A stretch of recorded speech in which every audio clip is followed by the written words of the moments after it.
Bonjour à tous. Aujourd'hui, mais exhortez-vous les uns les autres chaque jour, aussi longtemps qu'on peut dire aujourd'hui, afin qu'aucun de vous ne s'endurcisse par la séduction du péché. Chers frères, chères sœurs, cette espérance, nous la possédons comme une ancre de l'âme, sûre et solide. Elle pénètre au-delà du voile, là où Jésus est entré pour nous comme précurseur, ayant été fait souverain sacrificateur pour toujours, selon l'ordre de Melchisédek. Hébreux 6 au verset 19. Nous avons toutes les raisons de croire en Dieu et de présenter toutes nos inquiétudes et toutes nos anxiétés à Jésus-Christ, afin d'apprendre à mieux le connaître. Il ne devrait pas être difficile de se souvenir que le Seigneur Jésus est désireux que nous lui présentions tous nos chagrins et toutes nos perplexités.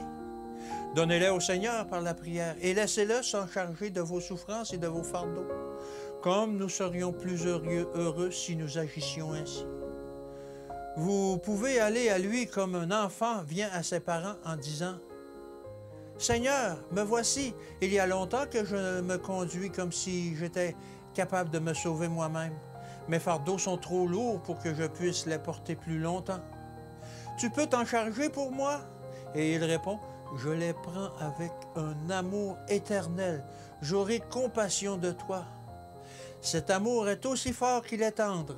L'amour de Jésus est plus fort que la mort, car il est mort pour gagner votre amour, afin que vous vous reposiez sur lui complètement et entièrement, et que vous deveniez un avec lui, mystiquement et éternellement un.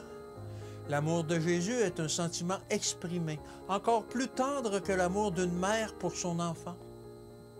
L'amour le plus tendre que nous connaissons est celui d'une mère pour son enfant, mais l'amour de Jésus le surpasse. La mère peut changer dans ses affections, devenir dure, mais Jésus ne se montrera jamais oublieux ou insensible ou cruel envers ses enfants. Nous ne ferons alors jamais preuve d'un manque de confiance, d'un manque de foi. L'amour de Jésus est si puissant qu'il contrôle toutes les affections de sa nature et qu'il emploie toutes ses vastes ressources pour faire du bien à son peuple. Son amour est durable, sans changement ni ombre de variation.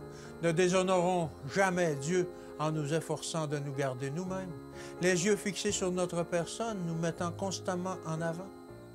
Regardez à Jésus qui suscite la foi et l'amène à la perfection. N'agissons pas comme par le passé, nous lamentant de quelques futurs fardeaux entrevus pour demain. Accomplissez de bon cœur les devoirs d'aujourd'hui. C'est aujourd'hui que nous devons avoir la foi. C'est aujourd'hui que nous devons mettre notre confiance en Jésus. Aujourd'hui, je peux regarder à lui et vivre. Aujourd'hui, j'aurai confiance en Dieu. Aujourd'hui, je reposerai dans la paix et la tranquillité, à l'abri dans la puissance de Dieu. Dites, le Seigneur sera glorifié parce que je serai de bonne humeur et heureux dans la certitude de son amour. Aujourd'hui,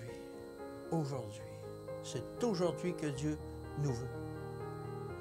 Bonne journée dans le Seigneur et à demain.